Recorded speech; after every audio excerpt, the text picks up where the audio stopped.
सदर मोहतरम से इजाज़त हटानी हूँ,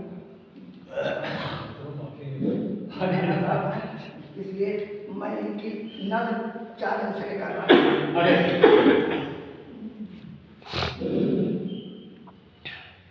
तेरी सूरत गुलाब लगती है, माशाअल्लाह, क्या तेरी सूरत गुलाब लगती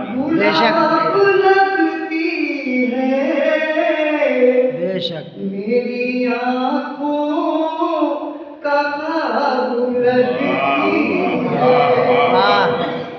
क्या कहना, ख्वाब लगती है, जी में आता है बार बार पढ़ूं, भाई क्या कहने, जी में आता है बार बार पढ़ूं, ये मुक़द्दस किताब लगा भाई, क्या कहने, वाह क्या कहने, वाह किताब लगती है। देखें क्या करते हो आपा, कोई बैठ जाओ बगल वाली कुर्सी में, बगल वाली कुर्सी में बैठ जाओ, थोड़ी मदद कह दियो।